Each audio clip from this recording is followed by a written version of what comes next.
Awal kisah memperlihatkan sebuah berita televisi yang menyampaikan tentang kasus scam atau penipuan sebanyak 25.000 krore di NSI atau bisa dibilang bursa efeknya India lah gitu. Oke, for your information ya Brad, 1 krore itu sama dengan 10 juta rupiah yang artinya sama dengan sekitar 2 miliar rupiah. Jadi 25.000 krore sama dengan 50 triliun rupiah.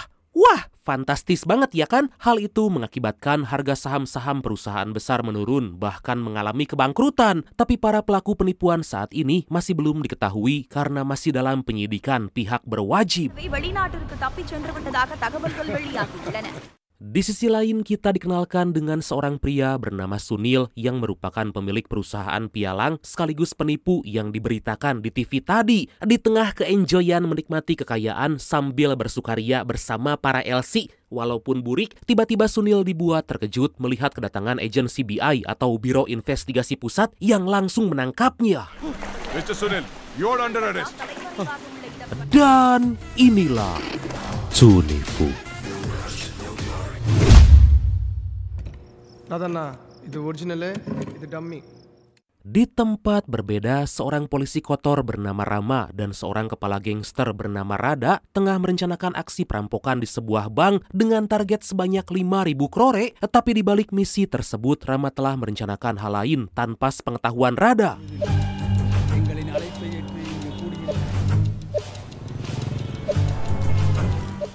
Singkat cerita, di tengah ramainya suasana kota, tepatnya di sebuah bank bernama Your Bank, situasi berubah menjadi sangat menegangkan di mana para perampok yang dipimpin oleh Rada tengah memulai aksi perampokan.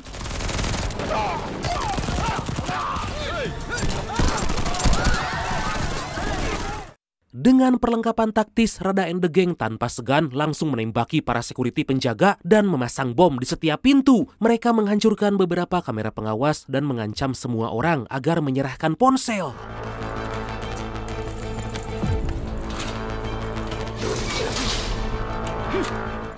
Di tengah keosnya suasana, saat seorang perampok memeriksa ruangan manajer, dia mendapati seorang pria gagah lumayan berumur lagi duduk santuy dan tiba-tiba diketahui si pria itu yang kita sebut Ompai aja lah ya, sesuai request dari brand kita yang satu ini, ternyata memiliki julukan sebagai iblis hitam, yaitu seorang penjahat yang paling dicari di seluruh dunia. Tapi tujuan Ompai saat itu di bank ini masih belum diketahui. Aksi baku hantam serta aksi baku tembak pun terjadi antara tim perampok dan Ompai. Meskipun harus solo versus squad, Ompai bisa melumpuhkan para perampok dengan sangat-sangat easy. Atas aksi heroik itu, seketika Ompai mendapat pujian dari semua orang karena Ompai telah menyelamatkan mereka.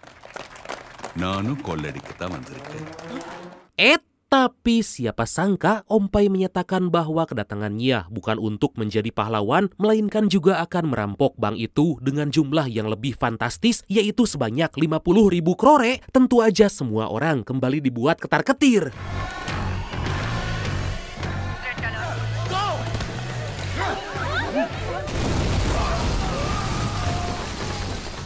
Sementara itu Rama dan seorang polisi bernama Rajesh lagi ngopi di pinggir jalan dan mereka mendapat info bahwa terjadi perampokan di Your Bank. Sontak Rama berkata bahwa kemungkinan petugas bank gak sengaja menekan tanda peringatan karena sangat gak mungkin terjadi perampokan di tengah kota, apalagi di siang bolong begini.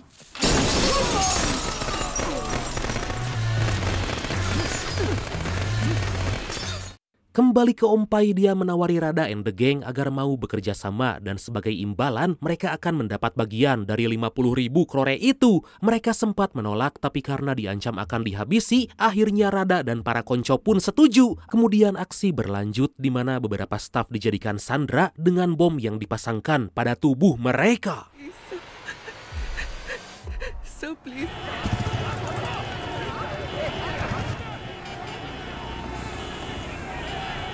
Beberapa saat kemudian, situasi di luar bank udah mulai sangat ramai karena para wartawan, para polisi, serta ambulan mulai berdatangan. Seorang polisi bernama Anthony yang tiba di TKP sangat dibuat terkejut saat melihat sebuah bom dipasang pada pintu bank.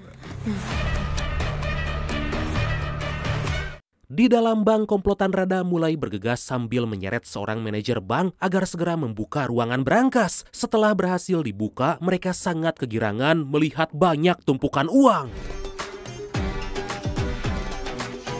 Om Pai meminta Rada agar mencari beberapa properti tersembunyi yang bukan milik bank. Om Pai berkata bahwa properti itu merupakan sebuah bom yang udah ditanam dalam area bank sebelum aksi perampokan. Setelah sekian lama mencari, akhirnya bom tersebut ditemukan dalam sebuah apar. Merasa sangat janggal, Om Pai berpikir bahwa ada pihak ketiga yang juga ingin merampok bank tersebut.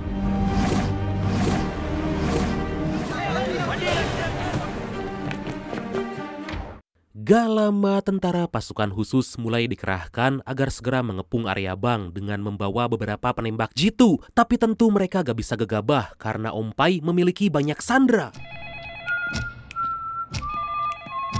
Sampailah pada suatu momen saat polisi mencoba bernegosiasi dengan Om Pai melalui telepon, tapi seketika Om Pai mendapat sebuah notifikasi di mana para penembak jitu telah mengintai dan kemudian seorang komisaris polisi bernama Dayalan dibuat terheran-heran karena para polisi telah menggunakan pemblokiran sinyal, tapi Om Pai masih bisa meledakkan bom hingga Dayalan segera memerintahkan para anak buah agar memeriksa mobil yang diledakkan tadi. Secara mengejutkan, para polisi menemukan sebuah kabel yang sangat panjang mengarah pada sebuah mobil van di persimpangan. Merasa curiga, Rama segera menyusuri kabel itu, tapi sangat disayangkan mobil van tersebut telah pergi.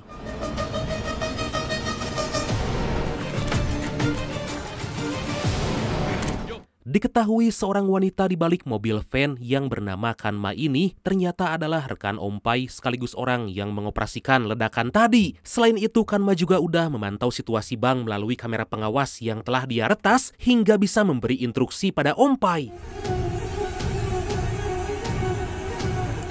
Menyadari posisinya udah diketahui, Kanma segera kabur menggunakan mobil lain meskipun akhirnya Kanma harus berhadapan dengan beberapa orang kiriman Rama. Dari sana Kanma memancing mereka ke sebuah gedung parkir hingga aksi baku hantam pun gak bisa dihindarkan. Kemudian Om Pai segera menghubungi Dayalan dan memintanya agar datang ke sebuah gedung parkir di tengah kota. Om Pai menegaskan bahwa di sana mereka akan mendapat informasi terkait dalang aksi perampokan yang sebenarnya. Para polisi pun segera bergerak hingga setibanya di sana, mereka dibuat sangat terkejut saat menemukan sebuah gambar beserta rekaman percakapan Rama yang telah merencanakan aksi perampokan.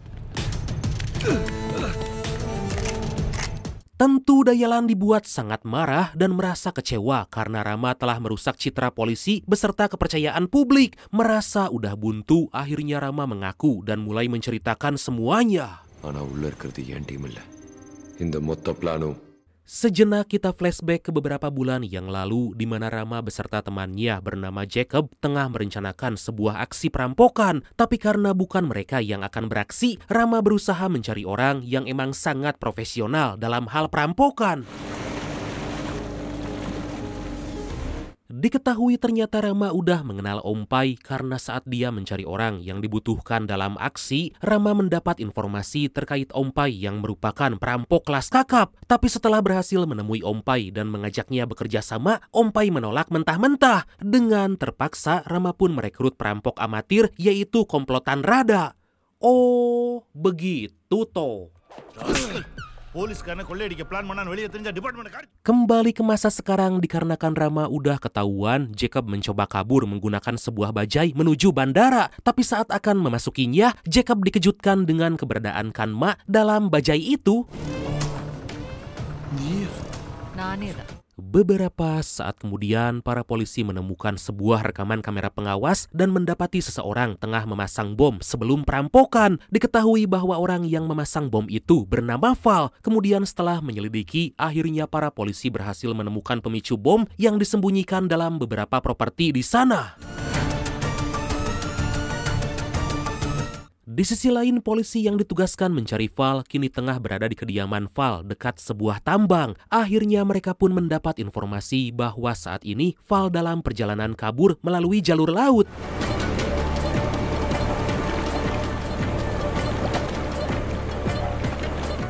Sementara itu Dayalan dan Rama lagi berdebat di mana Rama meminta Dayalan agar percaya bahwa bom yang berada di pintu masuk bank merupakan bom palsu. Untuk membuktikan ucapannya, sontak Rama pun berlari dan menarik pemicu bom tersebut dengan nekat dan tiba-tiba boom! Ledakan demi ledakan membuat polisi semakin ketar-ketir hingga Anthony diminta menanyakan apa keinginan Om Pai sebenarnya. Om Pai menegaskan bahwa dia ingin agar teleponnya dihubungkan dengan pemilik bank itu. Tanpa pikir panjang, Anthony segera menghubungkan teleponnya pada si pemilik bank bernama Chris. Halo. Tamil தொடர எண் 17. Om Pai langsung menggertak Chris dengan berkata bahwa Chris telah berkunjung ke bank secara mencurigakan selama 18 kali, di mana itu bukan kunjungan biasa, melainkan Chris telah merencanakan sesuatu dengan memasang beberapa bom. இந்த வருடத்தில் இந்த கிளைக்கு Ternyata pihak ketiga perampok yang dimaksud Om Pai adalah Chris yang gak lain dan gak bukan pemilik bank itu sendiri. Sontak Chris dibuat panik bukan main dan akan segera menemui Om Pai di TKP. Please. Sementara itu Kanma yang menculik Jacob mendapat sebuah telepon dari Chris yang mengabarkan bahwa total uang di bank bukan 25.000 krore menurut Rada atau 50.000 krore yang Om Pai sebutkan, melainkan 250.000 krore atau sekitar 500 triliun rupiah. Wah gila sih.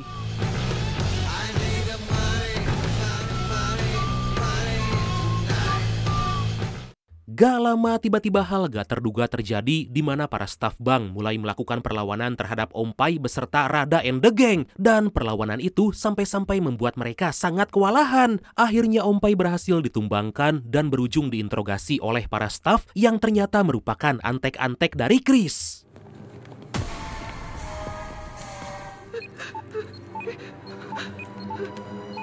Setibanya di sana, setelah bertemu dengan Om Pai, Chris berkata bahwa dia akan menghabisinya. Tapi saat Om Pai akan ditembak, dia sempat meminta waktu pada Chris untuk menceritakan alasan dan tujuannya merampok bank ini.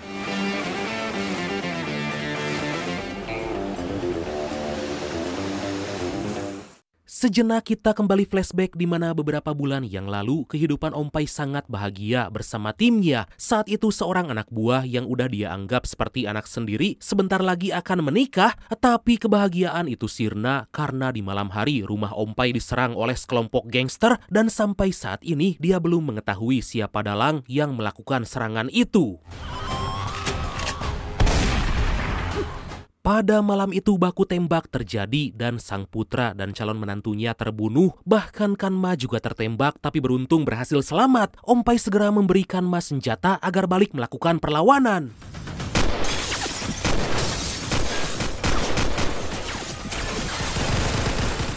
Om Pai dan Kanma dibuat sangat kewalahan karena banyak musuh yang terus berdatangan. Tapi sedikit demi sedikit mereka berhasil menghabisi musuh walau dalam situasi yang sangat gelap. Kemudian Om Pai membuat penerangan menggunakan cahaya flare guna memancing musuh, sedangkan Kanma bersiap menyerang secara diam-diam.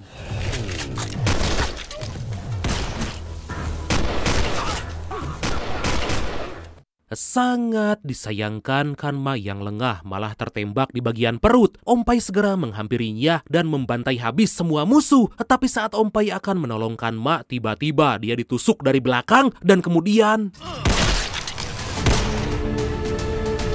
Om Pai segera membawa Kanma agar bisa segera mendapat perawatan. Walaupun kelompok gangster yang belum menyerah terus mencoba mengejar mereka. Dalam pelarian Om Pai mencoba menghubungi temannya agar membawa dokter ke lokasi yang dia kirim. Tapi Om Pai dikejutkan oleh serangan musuh yang melemparkan sebuah molotov.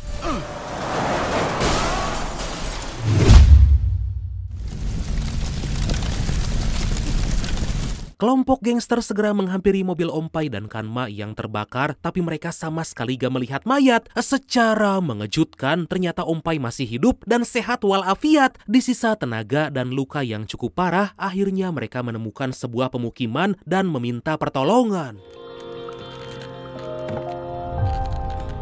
Saat si pemilik rumah membukakan pintu, Om Pai langsung pingsan karena udah sangat-sangat gak kuat. Dia menggenggam sebuah ponsel yang terhubung dengan panggilan pada anak buahnya bernama Dasa.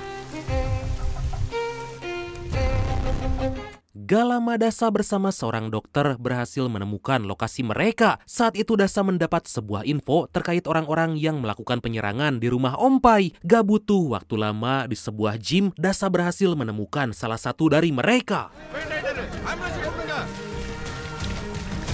Orang itu diancam akan dibakar hidup-hidup jika gak mau memberitahu siapa orang yang telah memerintahkan mereka untuk menyerang Om Pai. Akhirnya dia mengaku jika orang yang memerintahkan mereka adalah Jacob, si pemegang saham dari Your Bank. Pada keesokan hari, tim Om Pai segera beraksi, di mana salah satu dari mereka menyelinap masuk ke ruangan Jacob, memasang alat penyadap suara. Alhasil semua rencana Jacob dan Chris dapat mereka ketahui.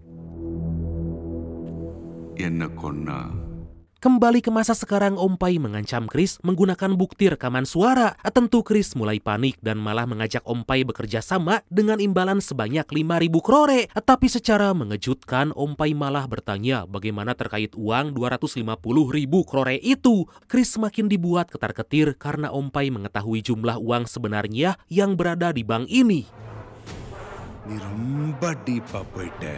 Di sisi lain, para polisi berhasil menemukan Jacob di sebuah bagasi mobil dalam kondisi terikat dengan beberapa bom terpasang di tubuhnya. Jacob meminta polisi agar segera membantu, maka dia akan mengakui semua kejahatan bersama Chris, termasuk pernah mengajak Om Pai dan Rama agar menjadi perampok bank. Walaupun karena Om Pai menolak, akhirnya Jacob memerintahkan orang agar menghabisi Om Pai.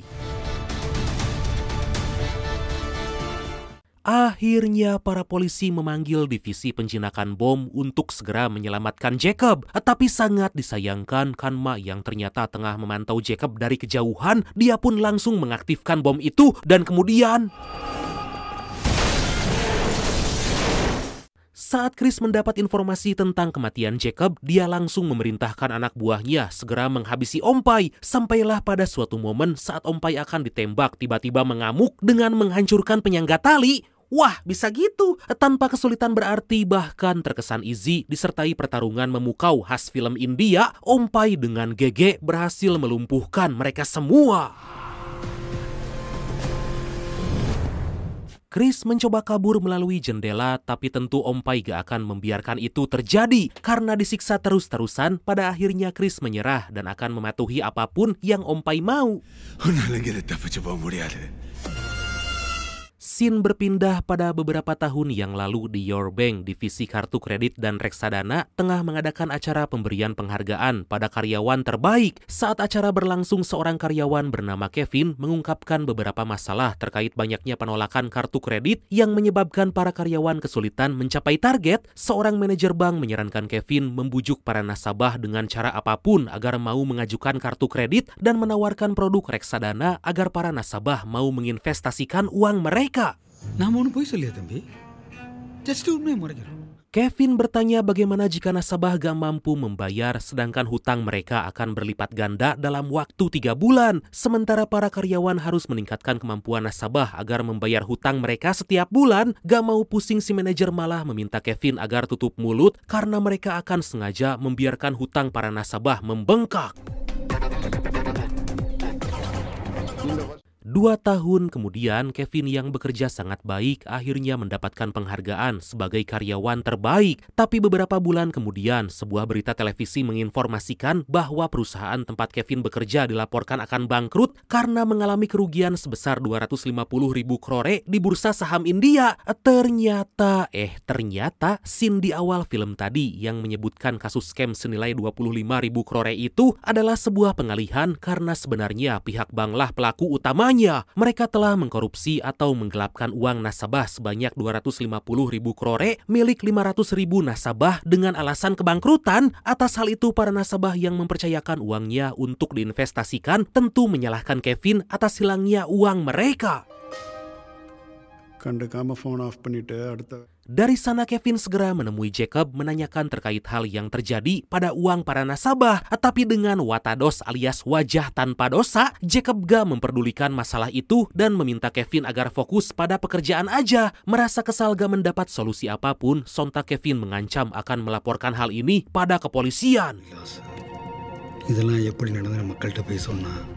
Seketika salah satu staf Jacob menjelaskan bahwa di peraturan tertulis dalam formulir reksadana tertera jika bank mengalami kebangkrutan secara otomatis uang para nasabah akan hilang. Tapi dikarenakan sebelumnya Kevin diperintahkan si manajer agar gak menjelaskan klausul tersebut pada nasabah, kini Kevin lah yang ada di posisi bersalah karena dia juga menandatangani formulir atau surat perjanjian reksadana tersebut. Wah, kejam ya. Orang-orang tuh pinter-pinter tapi kejam. 6 bulan kemudian Jacob tengah merayakan pencapaiannya dengan Chris, tapi secara gak diduga, para nasabah korban yang berinvestasi mulai datang melakukan demo. Mereka membawa beberapa senjata dan mengancam akan membakar gedung.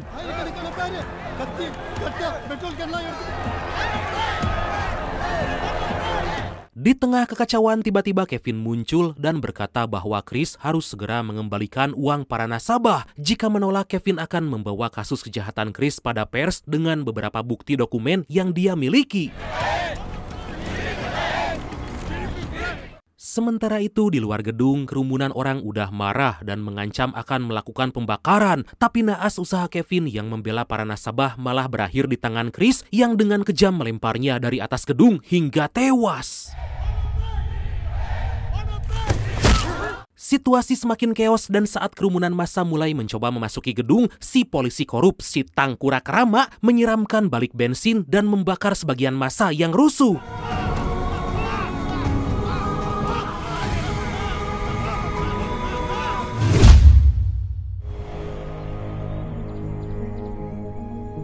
Beberapa hari kemudian, orang tua Kevin mendapat kabar bahwa anaknya telah meninggal dunia dalam aksi demo tempo hari. Tapi kejinya Kevin diberitakan sebagai penipu dan mengakibatkan orang tuanya diasingkan oleh warga setempat. Padahal tanpa mereka sadari, Kevin lah yang berusaha mengembalikan uang para nasabah. Di malam hari, orang tua Kevin masih gak menyangka anak kesayangan mereka telah tiada. Di tengah masa sulitnya, mereka berharap seseorang menolong dan sampailah pada suatu momen saat Om Pai dan Kamna yang membutuhkan pertolongan datang di rumah tersebut. Oh gitu. Kembali ke masa sekarang, tentu tujuan Om Pai yang sebenarnya adalah membalaskan dendam Kevin serta menemukan seluruh uang nasabah dengan total 250.000 krore atau sekitar 500 triliun rupiah. Kemudian Om Pai meminta Dayalan agar memerintahkan Anthony bersama pers ke dalam secepat mungkin. Tujuan Om Pai saat ini adalah ingin Anthony mengakui kejahatannya dan akan disiarkan secara langsung melalui pers yang dibawa oleh Anthony. Chris sempat menolak tapi dia gak bisa berbuat apa-apa di bawah tekanan Om Pai. Di tengah sesi wawancara, pihak media mulai berpihak pada Om Pai karena ingin membantu orang-orang kecil yang tertipu akibat investasi di bank itu. Meskipun cukup dibuat terpojok, Chris masih berusaha menutupi kesalahannya. Kemudian berkat semua informasi yang telah Om Pai telusuri, akhirnya dia memanggil ketua divisi reksadana bernama Harsha yang sebelumnya bekerja sama dengan Chris. Di tempat lain, para polisi masih mencari Val dan akhirnya sampai di sebuah pelabuhan. Dari kesaksian salah seorang nelayan, Val telah pergi sejak pukul 4 pagi menggunakan sebuah kapal. Tanpa pikir panjang, mereka pun segera menyusul menggunakan perahu nelayan. Akhirnya Harsha tiba di bank dan langsung diinterogasi oleh Anthony. Harsha terus mengelak gak mau mengakui kejahatannya, tapi setelah dipukuli berkali-kali oleh Mamang Anthony, akhirnya Harsha mengaku bahwa dia telah bekerja sama dengan perusahaan pialang saham milik Sunil. Om Pai udah merencanakan semua ini dengan matang karena ternyata para agen CBI yang menangkap Sunil di awal film tadi ternyata merupakan tim Om Pai yang menyamar. Om Pai berkata bahwa Sunil saat ini tengah berada di sebuah garasi mobil di pom bensin terdekat. Hingga setelah para polisi memeriksanya, akhirnya Sunil dibawa ke bank untuk diinterogasi. Welcome to the show, Mr. Sunil. Di sisi lain, para polisi berhasil menemukan Val dan segera meringkusnya. Val diancam akan dihabisi jika masih bersikeras bungkam terkait rencana Chris selanjutnya. Merasa gak ada pilihan, Val menyerah dan berkata jika terjadi ledakan kembali di area bank, maka semua kode rekening nasabah akan musnah. Selain itu, dia juga telah mengirimkan 2 unit kendaraan berisi 2 ton bahan peledak. Oh, si Chris sengaja mau ngeledakin bank pakai bahan dari Val buat ngilangin jejak ternyata.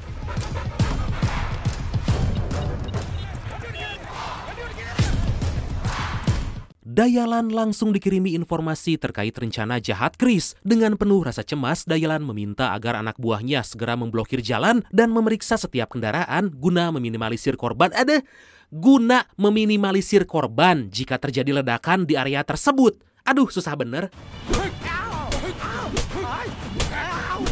Sementara itu Sunil akhirnya mau menjelaskan bahwa mereka bertiga telah menipu, korupsi, dan melakukan praktek pencucian uang. Mereka telah mengambil uang nasabah dengan cara berpura-pura bank bangkrut karena merugi di pasar saham dan semua uang itu telah dia berikan pada Chris. Tapi si tangkura Chris kekeh gak mau mengakui hingga Sunil membocorkan sebuah rahasia mengejutkan di mana ternyata dalam ruangan brankas terdapat loker rahasia yang selama ini menjadi tempat penyimpanan uang sebanyak 250.000 krore itu. Atas terkuaknya kejahatan, semua korban yang menyaksikan seketika bersorak dengan riang gembira.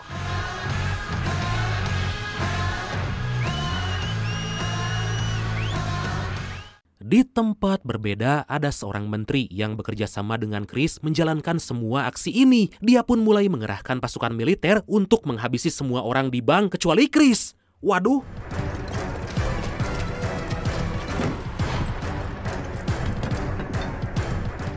Ternyata seorang reporter yang meliput kasus itu juga telah bekerja sama dengan Chris. Si reporter memberi kode pada Chris agar membalikan fakta dengan cara menuduh Om Pai sebagai teroris. Dalam waktu sekejap, siaran TV mengubah fakta kasus ini menjadi sebuah terorisme yang ingin merusak perekonomian India.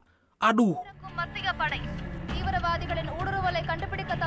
Berkat kekuatan uang, sebagian pihak militer telah menerima suap dan kini ditugaskan untuk mengantar sebuah surat penangguhan kepada Dayalan karena polisi dianggap gagal menangani kasus tersebut. Sekarang para militerlah yang akan mengambil alih kasus ini. Beberapa saat kemudian Om Pai tengah memeriksa semua uang di loker, tapi secara mengejutkan semua uang di sana merupakan uang palsu. Om Pai yang kesal langsung memasukkan Chris, Harsha, dan Sunil ke dalam loker dengan sebuah bom aktif.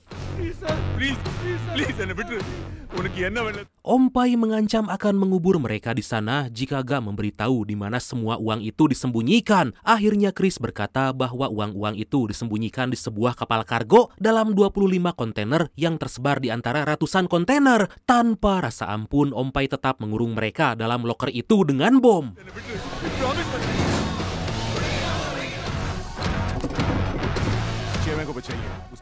Sementara di luar area bank, para militer tengah bersiap meng-spray down ke arah bank, tapi karena rakyat lebih memilih membela Om Pai, pada akhirnya kericuhan pun gak bisa dihindarkan. Meski begitu, para militer memilih melanjutkan serangan, bahkan mulai mengarahkan RPG yang menimbulkan banyak korban dalam bank tersebut.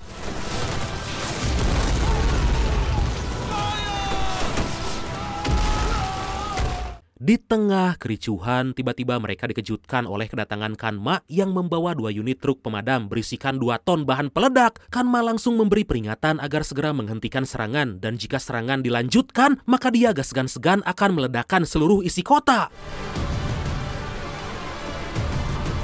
Tentu semua militer dibuat ketar-ketir hingga Om Pai dan Kanma berhasil kabur tanpa hambatan. Dari sana Om Pai dan Kanma pergi ke tengah kota untuk membagikan beberapa uang yang dia dapat dari bank tersebut. Wow!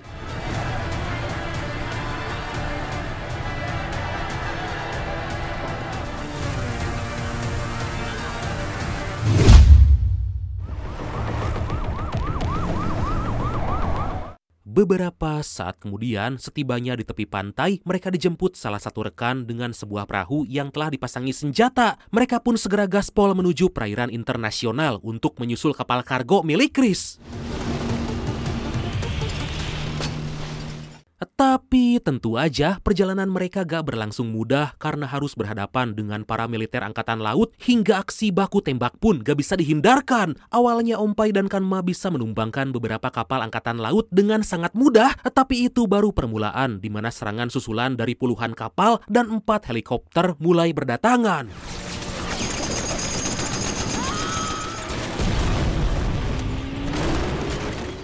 Di tengah aksi yang sangat memacu adrenalin, sayangnya sopir mereka tertembak dan Kanmas segera mengambil alih kemudi. Sedangkan Om Pai yang terus meng-spray down sempat menumbangkan beberapa kapal. Tapi tentu mereka sangat kewalahan sampai-sampai dibuat tenggelam.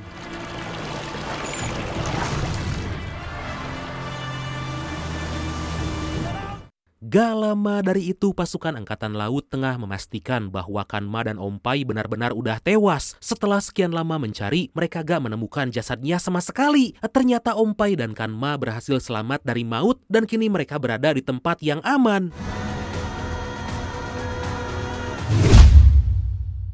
Di sisi lain, Komisaris Dayalan bersama para polisi akhirnya berhasil menemukan kapal kargo beserta uang 250.000 krore yang ternyata sangatlah, wah banyak banget ini mah. Dayalan pun segera menghubungi Om Pai dan berkata bahwa pihak kepolisian dan semua orang akan berterima kasih pada Om Pai karena telah berhasil membongkar kasus korupsi terbesar dalam sejarah India. Dan akhirnya film ini pun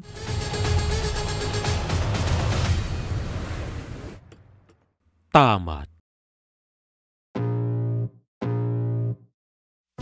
Wah, asli ini film keren banget. Coba deh tonton full filmnya ya, Brad. Ya, gitulah, dalam kasus korupsi seperti ini memang rumit sekali dan sangat terorganisir banget. Makanya sangat gak mudah dan butuh nyali serta IQ tingkat tinggi buat ngebongkarnya. Oke, kali ini Brad saya ingin mengajak kalian doa bareng untuk negara kita tercinta ini yang lagi diguncang oleh banyak masalah. Semoga saudara-saudara kita yang lagi berdemo, berjuang memperjuangkan hak rakyat diberi keselamatan, kelancaran, serta apa yang diperjuangkan bisa tercapai. Amin. Teruntuk para aparat, semoga bisa terus mengayomi masyarakat dan menjalankan tugas dengan sangat bijak serta sebaik mungkin. Jangan sampai ada korban baik dari rakyat ataupun para aparat. Pada dasarnya masyarakat dan aparat itu sama-sama rakyat, sama-sama bayar pajak, dan tentu para aparat harus bisa merasakan bagaimana penderitaan rakyat. Jangan sampai terprovokasi oleh pihak lain yang tentu ingin mengambil keuntungan dalam kejadian yang terjadi di negara kita tercinta saat ini. Dan semoga pihak-pihak yang terus merugikan dan udah zolim pada rakyat bisa segera merasakan akibatnya. Amin, amin, ya Allah, ya Rabbal Alamin. Oke lah Bradku, makasih banyak udah nonton sampai akhir. Seperti biasa, mohon maaf karena masih banyak kekurangan. Semoga kalian dan keluarga sehat selalu. Salam sukses, salam santuy, dan see you next time. Bye-bye.